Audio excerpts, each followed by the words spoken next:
आनंदी प्रेक्षकांनो, मालिकेचा कसला जबरदस्त ट्रॅक आता आपल्यासमोर आलेला आहे।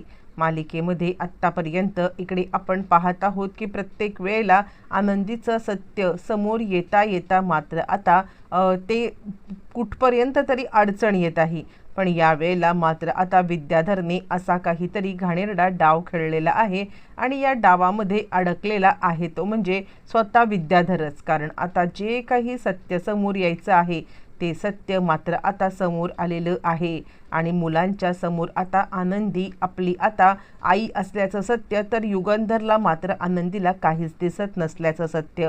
पण यासाठी मात्र एक गोष्ट कारणीभूत ठरलेली आहे आणि ते म्हणजे मात्र आता इकडे युगंधरच्या सगळ्यात छोट्या मुलाचं सत्य समोर आल्या कारणाने घडलेला प्रकार। आणि त्यानंतर आनंदीने आपल्या जीवावरती खेळत आता आपल्या छोट्या मुलाला वाचवलेलं आहे। नक्की काय घडलंय, कसं घडलंय, सगळं सविस्तरपणे पाहूया। इकडे आपण पाहिले की पृथ्वी आणि आरती या दोघांची नोकझोक चालू असताना मात्र आता हे दोघ जण एकमेकांच्या मात्र आता प्रेमात पडलेले आहेत आणि त्यावेळेला मात्र आता लगेचच इकडे विचार करतोय तो म्हणजे पृथ्वी, नाही ही आणि आनंदी दोघींच्या मध्ये सुद्धा खूपच फरक आहे। म्हणजे काही झालं तरी आनंदी ही आनंदीच आहे आणि हिची मात्र हिची वेगळीच खासियत आहे असं म्हणत तो आता खूप छान पद्धतीने तिच्याबद्दल विचार करत आहे।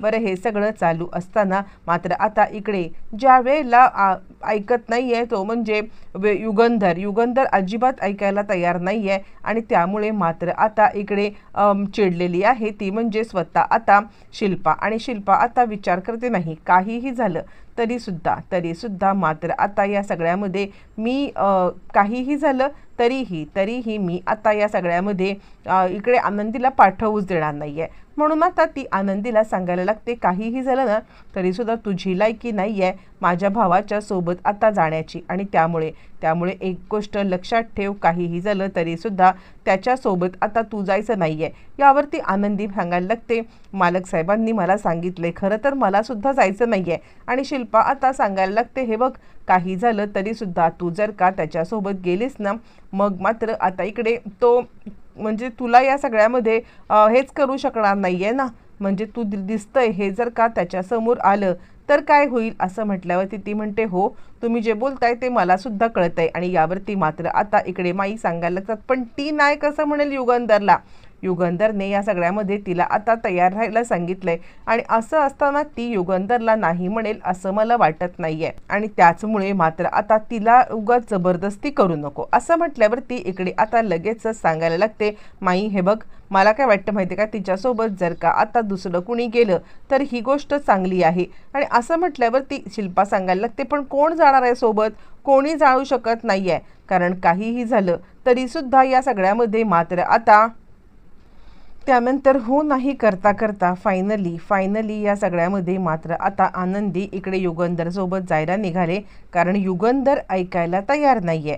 युगंधरने काहीही झालं तरी सुद्धा मी आनंदीला घेतल्याशिवाय जाणार नाही आणि तो तिचा हक्क आहे, तो तिला मिळालाच पाहिजे असं ज्या वेळेला सांगितलंय। आणि त्याच वेळेला मात्र आता लगेचच इकडे सांगितलेलं आहे ते म्हणजे विद्याधरने की एक काम कर, काही झालं तरी सुद्धा तू आत्ताच्या आत्ता ते सगळं लाईव्ह प्रक्षेपण इकडे आता माई आणि बापू या दोघांना सुद्धा आता दाखवायचं आहे कारण जो काही बॉम्ब फुटणार आहे ना हा बॉम्ब आता माई आणि बापू यांच्या समोरच फुटला पाहिजे। आणि त्यावरती मात्र धनश्री सांगायला लागते नक्की तुमच्या डोक्यात तरी काय आहे। यावरती तो सांगायला लागतो त्या आनंदीला धडा शिकवणं।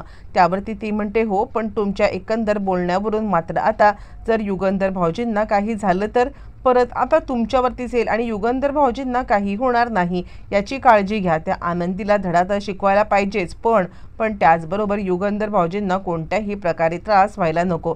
यावरती तो सांगायला लागतो का तुला युगंधरची का काळजी पडले, कारण काही झालं तरी युगंधरने माझ्यासोबत जे काही केलंय त्यानंतर मात्र आता मी युगंधरच्या बद्दल विचार करणं हे कितपत योग्य आहे, मला नाही वाटत आहे की मी त्याच्याबद्दल आता इतका विचार करायला हे आहे म्हणून असं म्हटल्यावरती मात्र आता लगेचच ती सांगायला लागते हे बघा, तरी पण मला असं वाटतं की ताईंना जर का आता समजलं की तुम्ही उगाचच काहीतरी युगंधर भाऊजींच्या विरोधात हे करताय तर ताई मात्र जास्तच चिडते। यावरती तो म्हणतो बरोबर आहे ना, पण ज्या वेळेला युगंधरने मला खोट्या केसमध्ये अडकवलं त्यावेळेला मात्र आता ताईला वाटलं नाही की या सगळ्यामध्ये मला आता म्हणजे त्यांनी हे सगळं केलंय तर आता माझ्या बाजूने बोलावं, ते काही नाहीये. मला जे काही करायचं आहे ना तेच मी करणार. धने, तुला जेवढं सांगितलंय ना तेवढं आता तू कर. मी जे काही बोललोय ना ते तू कर आणि या सगळ्यामध्ये तू लवकरात लवकर मात्र आता तिला लवकरात लवकर मात्र तिला या सगळ्यामध्ये म्हणजे मला मी सांगतोय तेवढं काम कर असं म्हटल्यावरती धनी आता या सगळ्यामध्ये आनंदी निघालेली आहे. आनंदी निघाले आणि निघताना मात्र आता आनंदी इकडे सांगायला लागते, येते मी. माई बापू आशीर्वाद द्या. तिकडे गेल्यावरती काय होणार आहे, कसं होणार आहे याच्याबद्दल खरंच मला काहीच माहिती नाही आहे. पण या सगळ्यामध्ये मात्र आता जे काही होईल त्यासाठी मी तयार आहे. फायनली हे सगळं इकडे आता मितालीने फोन केलेला आहे प्रांजलला. या सगळ्यामध्ये मात्र आता खूपच त्रास व्हायला लागलेला आहे आणि त्यामुळे तिकडून आता डायरेक्ट मुंबईवरून निघालेला आहे तो म्हणजे पृथ्वी. आणि तो आता निघताना सांगत आहे ते म्हणजे आरतीला की हे बघ, माझ्या भावाची तब्येत बिघडले, इकडचं जे काही प्रेझेंटेशनचं आहे ती सगळी तयारी तू करून ठेव, मी लगेचच लवकरात लवकर ताबडतोब येईन. आता सगळी हे आलेली आहे भिस्त, ती म्हणजे आरतीवरती. आरती आता सगळी तयारी करत आहे. पण या सगळ्यामध्ये आरतीची तयारी करत असताना इकडे आता पृथ्वी आलाय प्रांजलकडे आणि तो प्रांजलला मात्र आता सांगायला लागतोय, काय चाललंय काय तुझं, म्हणजे या सगळ्यामध्ये तू आता स्वतःची तब्येत खराब करणार आहेस काय, असं काय प्रॉब्लेम तरी काय आहे तुला, तू या सगळ्यामध्ये स्वतः आता का बरं हे सगळं. त्यावरती प्रांजल म्हणतो कारण या सगळ्यामध्ये मला आता एका मुलीने धोका दिलाय आणि त्यावरती मात्र आता लगेचच सांगायला लागतो तो म्हणजे स्वतः आता पृथ्वी म्हणजे एका मुलीच्या पायी तू स्वतःचं आयुष्य उद्ध्वस्त करणार आणि बाकी आता आमचा कधी विचार केलास का तू, असं म्हटल्यावरती मात्र आता प्रांजल एकदम रडकुंडीला आलाय. पृथ्वी सांगतो, मला सगळं सोडून इकडे यावं लागलं, ही गोष्ट आता इकडे कितपत योग्य आहे, तुला जरा तरी वाटतंय का की या सगळ्यामध्ये आपण आता चुकलो वाटत असेल तर मात्र हे सगळं सोडून दे आणि आता चल माझ्यासोबत. यावरती प्रांजल म्हणतो पण, असं म्हटल्यावरती तो म्हणतो अजिबात नाही, पण आणि बिन आता काहीच नाहीये, तू माझ्यासोबत येणार आहेस की नाही हे गोष्ट सांग. यावरती मात्र आता प्रांजल सांगायला लागतो हो येतोय. मग हे सगळेजण निघालेले आहेत मुंबईला आणि त्याच वेळेला मात्र आता इकडे पृथ्वीला अननोन नंबरवरून मेसेज आलाय की मुंबईला मात्र आता आनंदी आणि आता विद्याधर गेलेले आहेत. आनंदी आणि विद्याधर हे आता गेलेले आहेत ते म्हणजे एका अवॉर्ड फंक्शनसाठी. पृथ्वीला आधी थोडंसं म्हणजे ऑड वाटतं की आनंदीसोबत का गेले असतील.